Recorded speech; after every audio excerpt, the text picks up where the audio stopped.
Assalamualaikum warahmatullahi wabarakatuh. Kali ini kita kedapatan servisan yang kasusnya seperti ini. Kata user sih langsung to the point aja. User bilang, ini Kang, ICRF-nya bermasalah.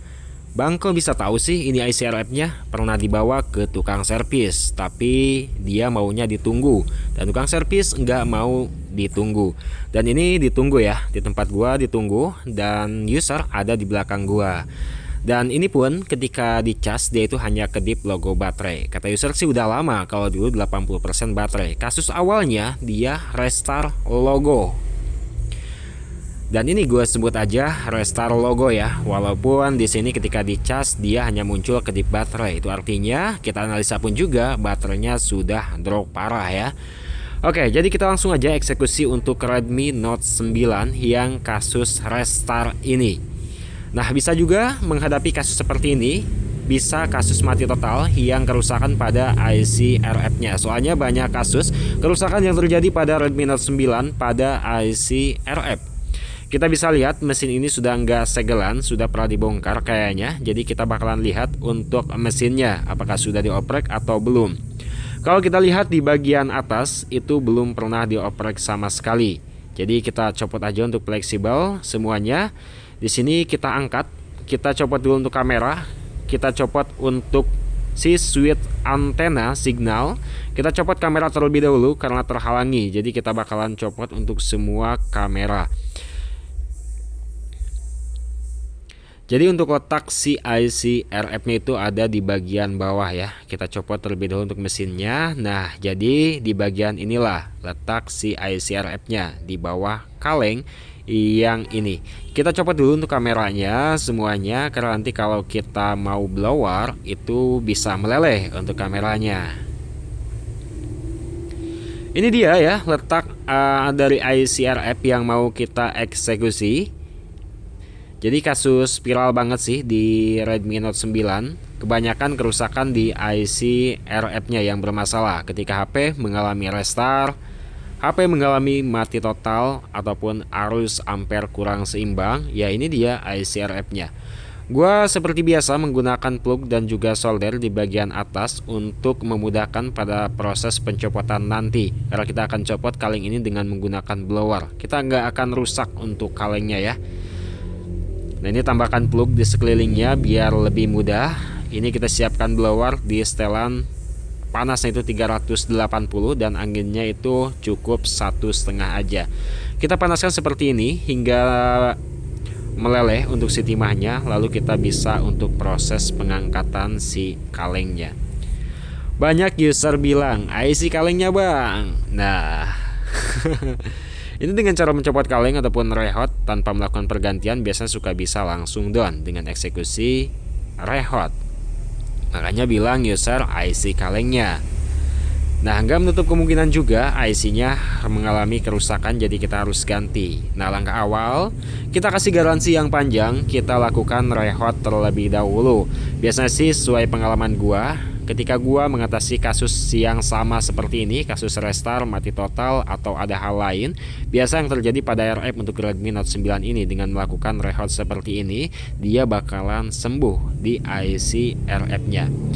Nah, kita dinginkan, lalu kita bersihkan. Kita tuangkan dulu untuk thinner, sudah kehabisan stok di tempat thinner gua. Jadi kita tuangkan untuk thinner untuk membersihkan sisa plug yang menempel pada bagian mesin yang kita panasi tadi, karena harus bersih ya. Kita gunakan sikat gigi aja teman-teman. Ini sikat gigi udah legend, udah 5 tahun, kuat banget. Yang atasnya udah nggak ada. Nah, setelah kita bersihkan lalu kita keringkan, seperti itulah ya servis HP itu ketika kita mengeksekusi IC. Lanjut kita kuas-kuas biar bersih ya. Jadi nggak ada sisa cairan thinner, nggak ada debu. Nah, ini dia IC RF-nya. Kita coba aja langsung ya. Apakah HP ini mau menyala setelah kita lakukan rehot pada IC RF?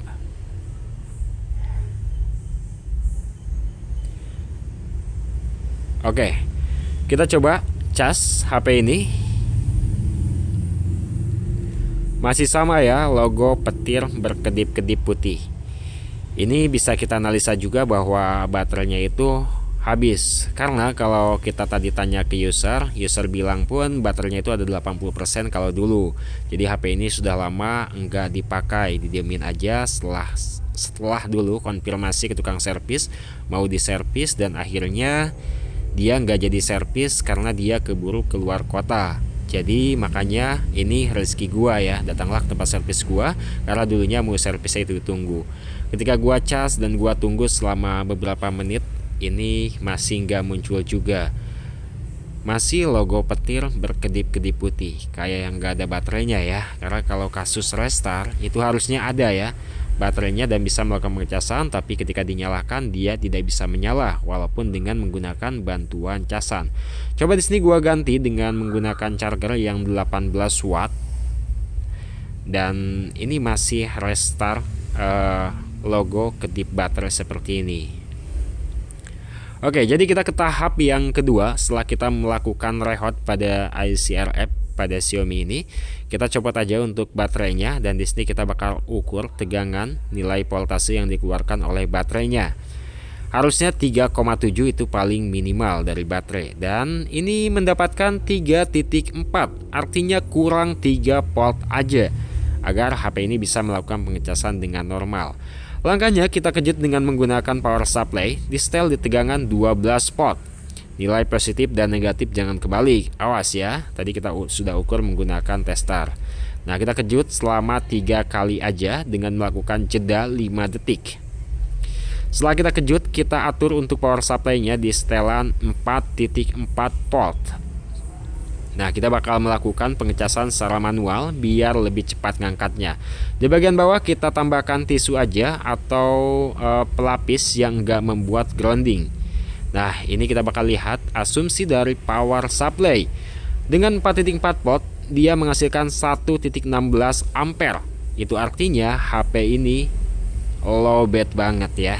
Karena kalau pengecasannya itu penuh, baterainya itu penuh, ampernya itu bakalan turun. Jadi ketika sudah 1 ampere ke bawah, kita sudah ya untuk melakukan pengisian daya manual. Karena itu bakal merusak si baterainya juga kalau terlalu lama. Jadi kita lakukan pengisian daya secara biasa aja dengan menggunakan charger, karena itu ada proteksinya ya, melewati IC dan lainnya. Ini masih belum menyala. Ketika kita nyalakan, kita lakukan charger, sudah muncul logo Mi, alhamdulillah banget ya. Dan ada muncul 3%, itu artinya voltase tegangan dan baterai pun juga sudah terisi. Kita coba nyalakan untuk HP ini. Jadi ada 2 tahap tadi ya. Kenapa gua langsung eksekusi ICRF enggak ke baterai terlebih dahulu? Ya permintaan user, kata user juga ada 80% ya, mungkin asumsi gua baterainya itu sudah ngedrop karena udah lama nggak terpakai.